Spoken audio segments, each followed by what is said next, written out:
친구들 지금은 이제 194쪽에 있는 사시남전기부터 좀 살펴보도록 합시다.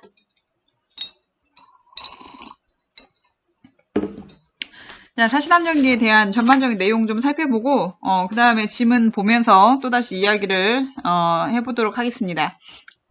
자, 먼저 여기서 사시남전기는 사시는 주인공 이름이고 사시가 남쪽으로 간 것을 기록한 이야기다. 뭐 이렇게 제목에서 이 소설에서의 주요 사건의 이미 내용을 주요 사건의 내용을 이야기를 하고 있습니다. 자, 그래서 여기서 주인공 사시가 나오는데 사시가 이제 어떤 이유로 남쪽으로 갈 수밖에 없는 상황이 발생하고 그 다음에 그것에 대해서 기록을 한 이야기다. 뭐 이렇게 이해를 하면 되겠고, 자, 그래서 이 소설은 가정 소설입니다. 가정 내에서 일어나는 일을 다루고 있다. 뭐 이런 뜻이고, 자, 그 다음에 풍간. 자, 풍간은 풍자를 하면서 간언한다. 뭐 이런 뜻이야. 자, 그래서 어떤 풍자를 통해서 간언은 옳은 이야기를 하는 거거든. 자기보다 좀 높은 사람한테. 자, 그래서 풍자를 통해서 자기보다 높은 누군가에게 뭔가 올바른 이야기를 하려고 하는 것인데, 자, 여기에 나온 것처럼 이 김만중은 숙종시대의 사람이거든. 근데 숙종시대에 여러 가지 일들이 있는데, 이제 숙종이 사실은 뭐 여러 가지 업적도 좀 있습니다. 숙종이 그 경종, 영조 이전에, 그러니까 숙종, 경종, 영조, 정조 이렇게 가잖아. 자, 그래서 숙종이 먼저 탕평책이나 이런 것들을 이제 탕평책이라는 이름으로 실행을 하진 않았지만, 어쨌든 탕평을 하려고 굉장히 노력했던 왕이기도 합니다, 실제로. 자, 그런데 이제 이것보다 더 잘 알려진 것은 이제 인현왕후와 희빈 장씨의 이야기, 장희빈, 이 이야기가 좀 더 알려져서 그런데, 숙종이 여러 가지 공을 세운 것도 사실 있긴 있습니다. 자, 어쨌든 그 숙종이 여러 가지 한 일이 있지만 그 장희빈 사건이 가장 많이 알려지고 그것이 또 여러 가지 대중들에게 알려지면서 뭔가 이 장희빈으로 인한 뭔가 문제가 있는 거 아니냐 뭐 이런 이제 인식들이 좀 있었는데, 김만중이 그 숙종에게 이제 간언을 하기 위해서 장희빈을 중전으로 이제 인현왕후를 패하고 나중에 장희빈을 중전으로 책봉하게 되는데, 그 일은 잘못된 일이다. 뭐 이것을 간언하기 위해서 쓴 작품이다. 뭐 이렇게 일반적으로 알려져 있습니다. 자, 그리고 그런 이야기를 하려고 하다 보니까 결국 이 처첩 간의 갈등, 다시 말하면 축첩제도, 본 부인을 놔두고 이 아이를 낳기 위해서 첩을 들이는 제도, 이 제도에 대해서 이제 생각을 해볼 수밖에 없게 되는 거지. 자, 그래서 이 숙종을 깨우치려는 목적 하나, 그리고 그것을 이야기하다 보니까 조선 후기에 축첩제도의 문제점이나 이런 거에 대해서 자연스럽게 드러나는 그런 소설이다. 자, 그러면 전반적인 내용을 좀 또 먼저 살펴본 다음에 지문에 있는 내용 몇 군데 체크해 가도록 하겠습니다. 자, 우리가 김만중이 쓴 소설 중에서는 사시남전기도 굉장히 유명하지만 실제 우리 시험에서 가장 잘 주어지는 것은 구운몽이라는 소설입니다. 여러분들 잘 알고 있다시피 성진이가 팔선녀랑 아주 놀아나는 이야기였지. 그래서 이 구운몽이 더 유명하지만, 자, 일단 우리 교재에 사시남전기가 나와 있으니까 자, 이 내용 살펴보면서 또 이야기를 나눠봅시다. 자, 사씨가 남쪽으로 왜 갔냐면, 자, 이제 사씨가 왜 갔는지를 봐야 되겠죠? 자, 그러면 이때 그 배경은 우리나라가 아니고 명나라입니다. 명나라. 야, 왜냐면 지금 이게 숙종과 장희빈과 인현왕후의 이야기를 풍자해서 쓴 건데, 이거를 배경을 우리나라로 삼으면 너무 직접적으로 숙종을 비판하는 효과가 있잖아요. 그러니까 김만중이 일부러 이 배경을 명나라로 합니다. 자, 명나라의 재상이었던 유희라는 사람이 있었습니다. 자, 이 유희라는 사람이 있었는데, 이제 이 유희와 부인 사이에서 아주 늦은 나이에, 부인이야, 부인. 아주 늦은 나이에 이제 남자아이를 한 명 얻게 되는데, 이게 이제 유연수라는 사람입니다. 이 유연수가 이제 우리 작품의 주인공이 됩니다. 이 유연수라는 아이를 얻게 되는데, 이 아이가 너무너무 똑똑해. 자, 그래서 15세에 과거를 급제하게 되고, 자, 그래서 과거 급제를 해서 한림학사가 됩니다. 한림학사는 벼슬 이름이야.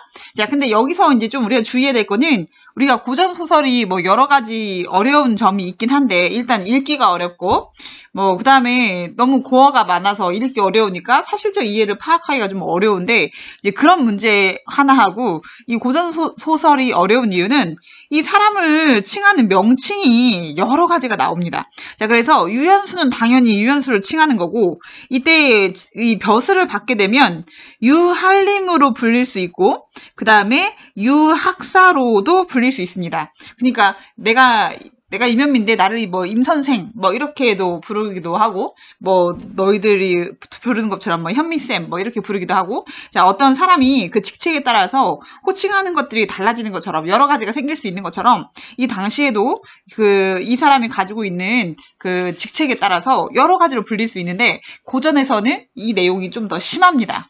자, 그래서 여기서 이 이후에 우리 지문에서는 지금 한림으로 통일이 되어 있는데, 한 지문 안에서 뭐 유현수, 유한림, 유학사, 뭐 상공, 유공 뭐 이런 식으로 여러 가지로 지칭될 수 있다는 거. 그래서 호칭을 좀 잘 봐야 된다. 자, 어쨌든 유현수가 15세에 과거급제를 해서 이제 결혼을 하게 되는데, 이 사정옥이라는 아주 어여쁜 처자와 결혼을 하게 됩니다. 자, 그래서 여기가 이제 사씨야, 사씨. 여기 사씨지, 사씨. 자, 그래서 여기랑 결혼을 하게 되는데, 굉장히 뭐 부부 사이가 좋습니다. 왜냐면 이 사정옥이 또 이럴 때는 다 잘해. 예쁘고 착하고, 이 재덕을 겸비한, 정말 너무너무나 착한 여자였거든. 자, 그래서 이제 결혼을 하게 되는데, 자, 여기서 이제 문제가 생기는데, 10년이 지나도 아이가 생기지 않습니다. 자, 10년이 지나도 아이가 없자, 자, 이 당시에 조선 후기에 아이를 못 낳는 것은 전적으로 여자의 탓이라고 생각을 했지. 그래서 7거지약 중에 하나였어요. 7거지약, 7가지 아녀자가 7가지의 이 7가지 중에서 이제 이 7가지에 해당하는 뭔가 있으면 이 여자를 쫓아낼 수 있는데, 그 첫 번째 것이 바로 이 아이를 낳지 못하는 것, 이런 첫 번째 그런 내용이 있었습니다. 자, 그래서 사정옥이 10년이 지나도 아이를 갖지 못하니까 사정옥이 스스로 이제 너무나 유현수한테 미안하게 생각을 하면서 첩을 들이자.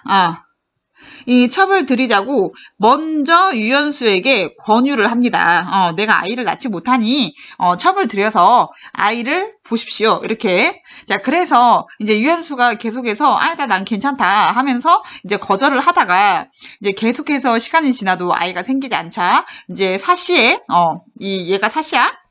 이 사씨의 권유를 받아들여서 첩을 들이게 되는데, 그 첩이 바로 교씨입니다. 교씨. 원래 정식 이름은 교체란인가 막 그래. 자, 그래서 이 교씨가 이 첩으로 이제 등장을 합니다. 이 집안에. 자, 그래서 이 교씨가 첩이 되면서부터 이제 이야기가 시작이 되는 겁니다. 자, 그래서 여기 좀 정리해서 써보면, 자, 이제 유현수를 가운데 두고 이 사씨와 교씨가 정면으로 대립을 하기 시작합니다. 자, 이 교씨가 첩으로 들어왔는데, 이 교씨는 얼굴도 예쁘고 막 다 괜찮은데, 문제는 얘가 엄청 나빠. 너무나 간사하고 사악한 여자였어. 얼굴은 예쁘지만. 자, 그래서 이 교씨가 사씨를 질투하기 시작합니다. 그러니까 자기는 첩인데 본부인이니까 질투를 하게 되는데, 자, 일단 어쨌든 좀 정리해서 써보면, 유현수는 이제 사씨가 본부인이 되고, 그 다음에 교씨는 첩이 됩니다. 자, 근데 유현수가 교씨를 예뻐해. 예쁘니까. 자, 그리고 이 교씨가 교씨를 총애하게 되는 이유 중에 하나는, 이 교씨가 실제로 이제 첩으로 들어와서 아들을 출산합니다. 아들 장주. 그러니까 유장주지, 유장주. 이 아들 장주를 출산을 합니다. 자, 그래서 교씨를 굉장히 이제 총애하게 되는데, 문제는, 그러니까 이렇게 유현수의 사랑을 받는 교씨, 그리고 아들까지 있고, 이때는 아무 문제가 없었는데, 자, 근데 이때 문제가 이제 생기는 거는, 이 사씨.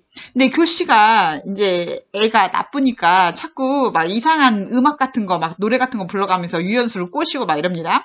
그런 것으로 이제 사씨는, 야, 그러면 안 된다. 뭐 이렇게 뭐 충고를 하는데, 교씨가 이제 그런 거를 굉장히 불만스럽게 생각해. 그래서 너는 본부인이어서 나한테 이러는 거야? 막 하면서 굉장히 막 불쾌하게 생각을 합니다. 자, 그래서 교씨는 어쨌든 사씨한테 감정이 그렇게 좋지 않은데 질투를 합니다. 어쨌든 왜냐면 얘는 본부인이고 얘는 첩이니까. 자, 근데 이렇게 질투를 하는데, 여기서 이제 결정적인 사건이 발생을 하는데, 사씨가 임신을 합니다.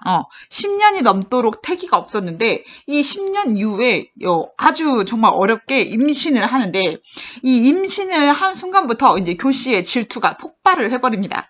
자, 그래서 이 임신 사실을 알고 이제 질투와 시기를 넘어서서 이 사실을 모함하기 시작하는데, 왜냐면 이제 자기는 아들을 출산하려고 의도적으로 들인 첩인데 이 본부인이 아이를 낳으면 자기와 자기의 아들이 이제 자기 아들의 신세가 어떻게 될지 모르니까, 자, 그래서 이제 본격적으로 사씨를 모함하기 시작하는데, 어쨌든 사씨가 건강하게 아이를 출산하게 되고, 자, 그래서 이나를 아들을 낳습니다. 이나를 출산하게 됩니다.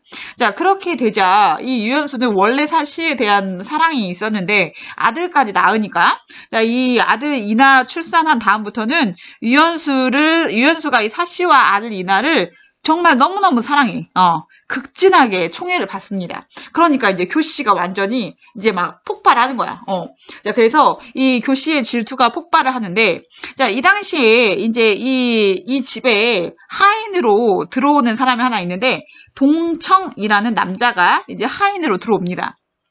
그런데 이 동청은 정말 희대의 나쁜 놈이에요. 희대의 나쁜 놈. 뭐 교씨도 정말 지금도 없는 그런 나쁜 사람인데, 자, 왜 나쁜 사람인지는 이야기를 해줄게.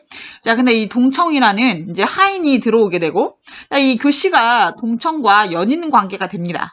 그래서 이 간악한 나쁜 놈들끼리 이렇게 연인 관계가 되어서 이제 이 유연수의 이 사씨를 모함하는데, 유연수의 총애를 받는 사씨를 모함하는데 이제 이 둘이 힘을 합쳐서 전력 질주를 합니다. 자, 그래서 얘네가 그 사씨를 모함하기 위해서 무슨 일을 하냐면, 얘네 둘이 이 사씨를 모함하기 위해서 얘네가 그 둘이 벌인 일 중에, 이거는 현대의 막장 드라마에도 나오지 않는 건데, 얘네가 무슨 일을 하냐면, 이 교씨 진짜 엄청 나쁜 애야.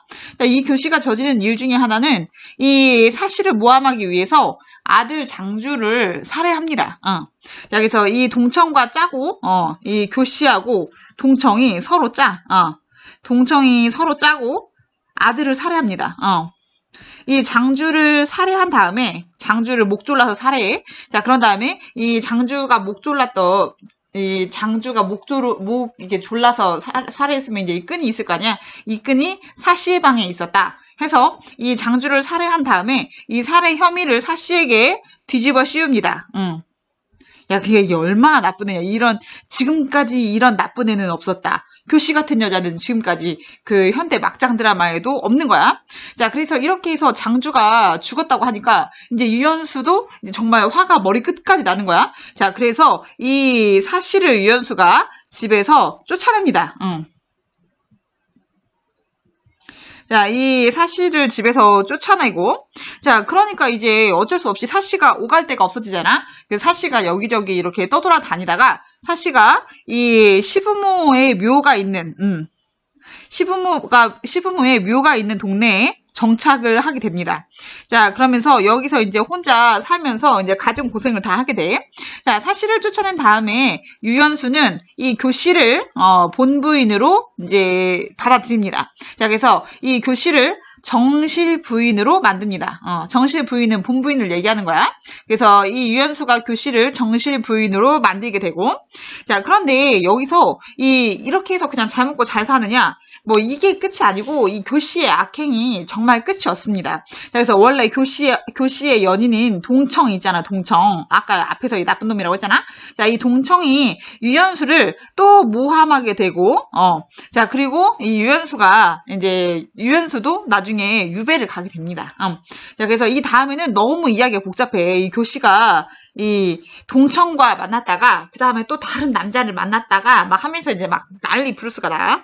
자, 그래서 이 유연수도 유배를 가게 돼서 어려운 처지에 놓인 다음에야 이 사씨의 죄가 없다는 것을 이 유연수가 나중에 사씨의 무죄를 이제 확신하게 됩니다. 사씨가 아무 잘못이 없었구나 해가지고 얘네 둘이 다시 이렇게 만나게 되고, 마지막에 얘네 둘이 다시 만나게 되고, 자, 그리고 이제 교시가 이제 나중에 자꾸 다른 남자 만났다가, 뭐 얘를 모함했다가 하면서 결국 교시도 이제 쫓겨나고, 교시가 나중에 죽던가? 막 이래. 자, 그래서 결국 이 본부인과 함께, 다시 이 사씨하고 유연수가 뭐 잘 먹고 잘 산다는, 해피엔딩이 된다는 뭐 그런 이야기입니다. 자, 그래서 행복한 결말로 끝나는 이런 이야기인데, 자, 이게 아까 내가 얘기한 것처럼 그 명확한 의도를 가지고 지은 작품이라고 했잖아. 자, 이 작품은 숙종에게 간언을 하기 위해서 지은 작품입니다. 그러니까 의도가 명확해. 쓴 이유가 확실하다고.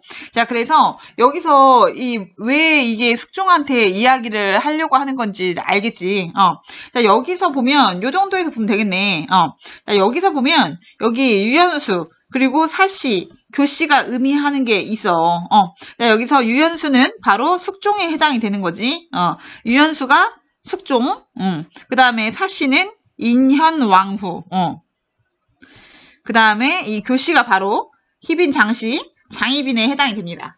자, 그래서 이 숙종이 이 인현왕후를 실제로 쫓아내고 장희빈을 중전으로 앉힙니다. 그리고 장희빈이 여기 내용하고 거의 비슷한데 여러분 잘 알고 있는 것처럼 숙종이 인현왕후를 중전으로 맞아들이지만 아주 오랫동안 아이가 없습니다. 인현왕후는 끝까지 출산하지 못해요. 아이가 없다가 그러다가 이제 희빈 장씨를 들여서 여기서 아이를 낳게 되는데 그 아이가 경종이지, 경종. 자, 그런데 이제 장희빈이 중전이 되기 위해서 갖은 모략을 다 쓰다가, 자, 그러면서 그런 모략에 의해서 인현왕후가 이제 중전에서 패하게 되고, 그래서 사가로 나가게 되고, 그러면서 이제 장희빈이 중전에 오릅니다. 그치? 그러면서 중전이 되어서도 거기서 이제 여러 가지 악행을 하다가 결국 이제 장희빈이 사약을 받게 되고, 그 다음에 인현왕후가 다시 중전으로 들어오게 되죠. 자, 그래서 이 장희빈은 죽었고, 장희빈의 아들이 원래 몸이 약했는데, 어쨌든 장자여서 이제 세자가 되어서 왕위에 오르게 되는데, 그 왕위에 오른 사람이 경종. 자, 근데 경종이 원래 몸이 안 좋아서 이제 몸이 안 좋은 것도 있었고 뭐 여러 가지 이제 썰들이 있지만 어쨌든 경종이 일찍 죽게 되자 경종의 동생이었던 우리 연인군 영조가 왕위에 오르게 되고 뭐 이런, 그 다음에 이제 영정조 시대가 펼쳐지는, 뭐 한국사에서 이거 배운 내용이죠. 뭐 이런 내용입니다. 자, 그래서 숙종과 인현왕후와 장희빈의 이야기를 담고 있는 뭐 풍간 소설이다. 자, 그래서 김만중이 숙종의 어떤 잘못을 깨우쳐주기 위해서 쓴 작품이다. 자, 이렇게 얘기할 수 있겠고, 자, 그 다음에 여기서 하나 좀 메모를 해두면, 김만중. 우리가 이제 김만중에 대해서 좀 알 필요가 있는데, 이제 서포 김만중입니다. 서포. 김만중은 그 당시에 이제 숙종시대에 이제 서인과 남인이 대립을 하고 있었잖아. 이제 분당 정치, 당파 싸움. 자, 그 중에서 이제 서인에서 꽤 중요한 역할을 하는 그런 사람이었습니다. 자, 그래서 이 굉장히 서인이 약간 봉건적이고 보수적인 성격이 좀 더 강했는데, 자, 여기서 김만중은 우리 문학사적으로는 사실은 한글 소설을 많이 씁니다. 그래서 굉장히 벼슬이 높고 이제 보수파라는 서인에서 역할을 하는 사람이었는데, 그런 사람이라면 주로 한자를 우선시하는 경향이 있는데, 김만중은 굉장히 한글을 중요하게 생각했습니다. 자, 그래서 이 한글의 중요성을 인지하고 있어서 이 사시남정기도 한글로 썼을 뿐만 아니라 구운몽도 역시 한글로 씁니다. 자, 그래서 김만중이 이런 한글의 중요성을 인지하고 있고, 그리고 여러 가지 소설들을 한글로 남겼다는 거, 뭐 이런 것도 굉장히 의미 있는 이야기라고 할 수 있겠습니다. 자, 그럼 여기까지 하면 사시남정기의 대부분의 내용을 함께 살펴봤고, 자, 그러면 문제를 같이 보면서 또 이야기를 해보십시다. 자, 문제 보면서 몇 군데 지문에서 좀 체크를 하지요. 자, 여기 앞부분의 줄거리는 항상 잘 봐야 한다고 했지. 앞부분의 줄거리. 자, 중국 명나라 때 중국 배경으로 할 수밖에 없었던 거, 우리나라로 하면 숙종이 잡아가니까. 자, 그 다음에 명나라 재상 유희가 아들 연수를 얻고 연수가 15세에 과거급제하고 한림학사가 돼서 사정옥이랑 결혼하고 10년이 지나도 아이가 생기지 않자 첩을 드릴 것을 권유해서 교씨를 첩으로 드리고 그래서 장주를 출산한다. 자, 근데 어느 날 사씨가 이제 이야기를 좀 했더니 교씨가 굉장히 분해했어. 자, 그래서 이 우리 지문의 내용 여러분들 좀 자세히 읽어보세요. 문제 풀 때. 자, 이제 이 한림 이때 벌써 그날 저녁 한림이 조회를 마치고 돌아왔다. 이때 한림이 누구야? 이런 거 잘 알고 있었다고 했지. 이때 한림이 바로 유연수, 유한림을 가리키는 거야. 남편. 그래서 한림이 와가지고 야 노래 좀 해봐라 이렇게 했더니 교씨가 나 노래 못해 막 하면서 막 하면서 막 웁니다. 자, 그랬더니 이제 왜 노래를 못한다고 하는 것이냐 이렇게 물어보니까 한림이 너 왜 노래를 못하니? 왜 못한다는 거야? 했더니 교씨가 이렇게 이야기합니다. 내가 노래를 못하는 이유는 말이야 라고 하면서 자, 뭐라고 하냐면 첩에 속된 노래와 비루한 음악으로 군자의 귀를 더럽히면서 상공의 명을 받들어 왔습니다. 이때 상공은 누구야? 남편 유연수 앞에 나와 있는 말로 하면 한림이란 말이야. 한림의 명을 받아들여 왔다. 자, 그런데 거칠고 졸련한 줄도 모르고 항상 명을 따른 것은 군자께 정성을 다해 한 번이라도 웃으시도록 하고자 한 것일 뿐입니다. 이때 군자는 누구야? 같은 사람이지. 상공과 같은 사람이야. 자, 어찌 다른 뜻이 있었겠습니까? 오늘 아침 부인이 첩을 불러 꾸짖기를 상공이 너를 취한 것은 본래 대를 잇기 위해서지 집안에 미색이 없어서가 아니야. 너는 날마다 얼굴을 꾸미니 매우 마땅치 않아. 듣지 하니 네가 음란하고 바르지 못한 음악으로 장부의 마음을 미혹하게 하며 돌아가신 시아버님의 가품을 타락시킨다더군. 그 죄는 죽어 마땅하나 지금은 내버려 두지. 후에도 만약 고치지 않는다면 내가 비록 약한 여자이지만 여후가 척부인의 손발을 끊어버린 도끼와 그녀를 벙어리로 만든 약을 갖고 있으니 모름지기 조심하도록 해 라고 하면서 엄하게 꾸짖었습니다. 그러네. 그러니까 오늘 아침 이때 부인이 누구야? 사씨야, 사씨. 오늘 아침 사씨가 첩을 교씨야, 자기 자신. 교씨를 불러서 꾸짖기를 너 그렇게 이상한 노래 불러가지고 상공의 머리를 마음을 이렇게 미혹하게 하면 너 가만 안 둘 거야. 하면서 너 아주 조심해라 하면서 자, 요거는 이제 그 중국 고사입니다. 중국 고사인데 옆에 설명이 나와 있는데 엄청 무섭지? 여기서 막, 여후가 척부인의 손발을 자르고 눈을 빼고 귀를 쥐져서 벙어리가 되는 약을 먹였대. 그러니까 너 이거 알지? 하면서 너 이렇게 만든다? 막 이렇게 얘기한 거야. 다시 말하면 이 A 부분은 교씨가 사씨를 모함하는 부분입니다. 사씨가 이렇게까지 심하게 말하지 않았어. 자, 그런데 어쨌든 이렇게 얘기를 하니까 한림이 그 말을 듣고 크게 놀라서 가만히 생각해 봤는데 뭐라고 하냐면 부인이 평소에 투기하지 않는다고 자부했는데 어찌 이런 말을 했을까? 이때 부인은 누구야? 사씨야, 사씨. 사씨가 원래 이렇게 투기 안 하는데 왜 그랬지? 라고 하면서 자, 이렇게 B 같이 이야기를 합니다. 생각을 하다가, 그러니까 이 B는 유한림이 얘기를 한 거야. 이 B는 유한림, 유연수가 남편이 이야기를 한 거야. 이 남편이 뭐라고 얘기냐면, 내가 자네를 취한 것은 부인이 권했기 때문이네. 이때 부인은 사씨야, 사씨. 야, 사씨가 권해서 그런 거다. 근데 일찍이 부인이 자네에 대해 나쁜 말 하는 것을 듣지 못했으니 반드시 비복들 사이에, 이제 비복은 이 노비들 얘기하는 거야. 노비들 사이에 참언이 있어서 한순간 노기를 이기지 못한 것일 게야. 비록 그런 말이 있었더라도 본성이 온화하여 자네를 해하려는 마음은 결코 없을 테니 만에 하나라도 의심하지 말게. 다시 말하면 얘는 착한 애야. 그래서 너한테 그럴 리가 없어. 그러니까 사실을 믿는 거지. 자, 그러면서 설사 해하려 한다 해도 내가 있는데 어찌 하겠나? 라고 하면서 야, 내가 있으니까 지켜줄게? 뭐 이런 거지. 자, 이렇게 해서 이제 더 이상 이야기를 하기가 어려웠는데 자, 그런데 여기는 좀 체크해야겠다. B의 밑에 여기 보면 오호라 옛말에 호랑이를 그릴 때는 골격 그리기가 어렵고 사람을 할 때에는 마음을 알기가 어렵다고 했다. 교씨의 용모가 공손하고 언사가 온화하여 사씨가 마음으로 좋은 사람이라 여겼다. 한때 경계의 말을 건넨 것은 다만 바르지 못한 소리가 장부의 마음을 미혹하게 할까 걱정한 것일 따름이지 어찌 다른 뜻이 있었겠는가? 교씨가 매우 분한 마음을 품고서 헐뜯기 시작하여 끝내 큰 재앙의 근원이 되었으니 부부와 처첩 간의 일을 어찌 조심하지 않겠는가? 그러네. 이게 누가 하는 말이요? 따옴표도 없는데. 자, 따옴표는 없는데 누군가가 자꾸 나와서 이야기할 때는 그 이야기하는 사람이 누구일까 생각해봐야 한다고 했지. 자, 그래서 여기서는 지금 서술자의 직접 개입이 드러나고 있다. 자, 그래서 서술자가 직접 나와서 이만큼이나 많이 말한 거야. 자, 이렇게 해서 이 서술자가 직접 나와서 얘기를 한 다음에, 자, 그렇지만 한림이 교시의 나쁜 마음을 깨닫지를 못해. 자, 그런데 어느 날 이렇게 얘기를 합니다. 어느 날 하루는 남매가, 이때 남매는 사시의 밑에서 일하는 애야. 자, 얘가 사시의 시비와 함께 논일다가, 얘는 그러니까 교시의 시비야, 교시의 몸종. 야, 교시의 몸종인데, 이 사시의 몸종하고 놀다가 들어와서 이렇게 얘기를 합니다. 춘방의 말을 들으니 부인에게 태기가 있다고 합니다. 태기 임신한 기운. 자, 그랬더니 10년 만에 태기가 있을 수가 있니? 그릇된 일일 거야. 했더니, 만약 그러니까 사시가 아들을 갖게 된다면 내 아들은 매우 무색해질 테지? 어떻게 좋은 계책이 없을까?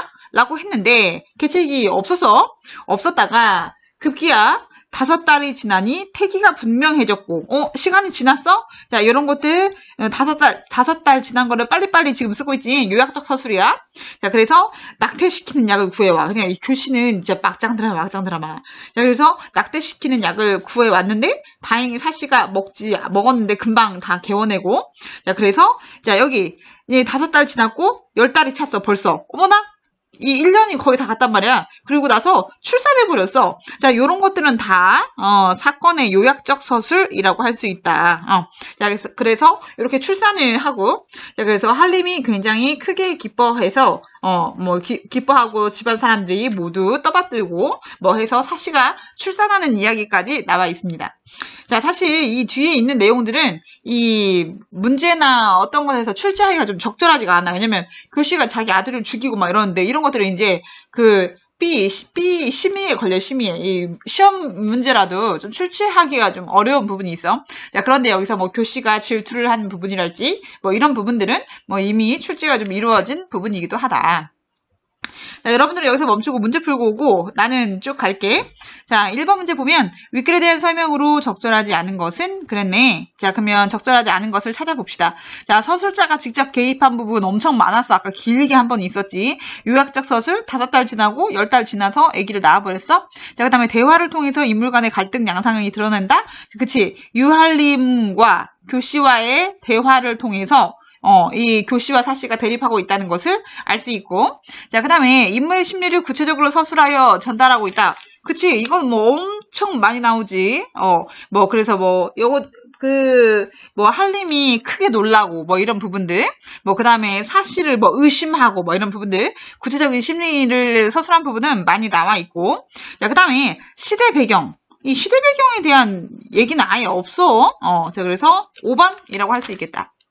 자, A와 B에 대한 설명으로 적절한 것은 했을 때 A는 교시가 사실을 모함하기 위해서 하는 말이고, 그 다음에 B는 한림이 이 교시한테 사실은 그럴 리가 없다 라는 이야기를 하는 부분입니다. 자, 그러면 1번 A와 B 모두 다른 사람의 말을 직접 인용해서 자신의 생각을 드러내고 있다. 자, A에는 사시의 말을 인용한 부분이 있지. 근데 B에는 인용한 부분이 없다. 그치? A와 B는 모두 자신을 낮추어 표현함으로써, 자, A는 당연히 자신을 낮춰 표현해야 돼. 왜냐면 교시가 지금 한림한테 말을 하는 거니까. 그런데 상대방을 높이고자 하는 의도냐? 이거는 알 수 없지. 자, 그렇지만 B는 확실히 틀렸다. 야, B는 유한림이 교시한테 하는 말이어서 자신을 낮출 이유가 없다. 자, 그 다음에 A에서는 자신이 저지른 잘못에 대해서 진심으로 뉘우치고 있고 말 같지도 않고, A에서는 상대방이 자신을 믿고 따르기를 바라고 있지. 그치. 내 말을 믿어주길 바라고 있지. 자, 근데 B에서는 상대방이 자신을 믿지 못하는 것에 섭섭해한다? 아니지. 너 왜 나를 못 믿니? 이런 거 아니잖아. 내가 너를 지켜줄 건데 너 왜 나를 못 믿어? 이런 거 아니잖아. 그럼 4번도 아니네? 자, 그럼 5번이 답이 돼야 되겠다. A에서는 지난 일을 언급하며 행동의 이유. 그러니까 사시가 이렇게 혼냈기 때문에 내가 노래를 부를 수 없다. 자, 그 다음에 B에서는 지난 일의 경험을 근거로. 그러니까 사시는 옛날에 한 번도 너를 헐뜯은 적이 없어. 라고 하면서, 별일 없을 거야. 라고 하면서 긍정적인 전망을 제시하고 있다. 자, 그러면 5번이 돼야 되겠네. 이 2번 문제 어렵지 않게 풀 수 있을 것 같고. 자, 그 다음에 3번 문제 봅시다. 적절하지 않은 것은 그랬네. 자, 여기서 몇 군데 좀 체크하면, 명나라의 사대부 유할림, 사시, 교시. 자, 그 다음에 고생 끝에 남편의 사랑을 되찾게 되고, 교활한 악인의 전형, 교시. 현모양처의 전형, 사시. 자, 이 사시와 교시를 통해서 선악의 대결이 선명하게 드러나고 있다. 당연하지. 자, 그리고 가부장제 사회에서 가장으로서의 역할을 제대로 수행하지 못하는 유할림에 대해서도 비판. 유할림도 문제가 있지. 그거 빨리빨리 그 캐치를 해야 될 거 아니야. 자, 근데 여기 잘 봐라. 사시의 성격을 지나치게 순종적이고 수동적인 인물로 묘사하여 본관적 가치관을 벗어나지 못했다는 한계를 보여주기도 한다. 그러니까 사시가 순종적이고 수동적인데, 이것 때문에 아직도 본관적인 인물이다. 이거야. 자, 그런데 답은 1번이 틀렸어. 자, 1번이 왜 틀렸냐면, 여기 봐라. 사시가 교시에게 상공이 너를 취한 것은 본대 대를 잇기 위해서야. 이렇게 말한 게 순종적이고 수동적인 인물이냐? 이거 애매하지. 이렇게 말한 것이 사시가 순종적이고 수동적인 것을 보여주고 있느냐? 이렇게 판단하기 어려워. 근데 본관적 가치관을 벗어나지 못한 한계를 얘기할 때는 순종적과 수동적인 내용을 보기 박스에서 이야기를 했거든? 그러면 요 내용이 나와 있어야 돼. 근데 이 내용하고 요 앞에 이렇게 말한 내용이 맞지가 않아. 그래서 1번 이미 틀렸어. 자, 일단 나머지 살펴봅시다. 유할림이 사시가 교시를 예로 대하며 나쁜 말 하는 걸 듣지 못했다. 이거는 사시가 현모양처여서 그렇고, 유할림이 이 교시의 간악한 마음 차리지 못해 가장으로서 역할을 못하고 있지. 자, 그 다음에 교시가 낙태한 약을 쓰는 거 완전 나쁘네. 그 다음에 사시는 골격이 비상하고 풍치가 빼어난 아들을 낳음으로써 선악 대결이 더 선명해진다. 그치? 그래서 이제 교시가 위기감을 느끼니까. 자, 그래서 3번에는 1번이 된다. 자, 그 다음에 기억처럼 말하고, 기억과 니은처럼 말하고 행동함으로써 이 교시가 이루려는 목적이 무엇이냐 그랬는데, 기억이 어딨냐? 근래 찬바람에 몸을 사가는 소리를 할 수 없습니다. 그러면서 갑자기 막 눈물을 흘려. 자, 이걸 왜 했어? 이걸 왜 했겠어? 자, 이렇게 하는 목적은 단 하나, 사실을 모함하기 위해서다. 자, 그래서 이 서술형 1번까지 풀어봤는데 별로 어렵지 않게 해결할 수 있습니다. 자, 그래서 이 김만중이 숙종을 깨우치기 위해서 쓴 소설이다. 뭐 이 정도 내용 이해하고 있으면 별로 어렵지 않게 할 수 있겠습니다. 자, 좀 이어서 홍계월전 내용 또 살펴보도록 할 텐데 여기까지 일단 듣고 여러분들 잘 메모랑 해주세요.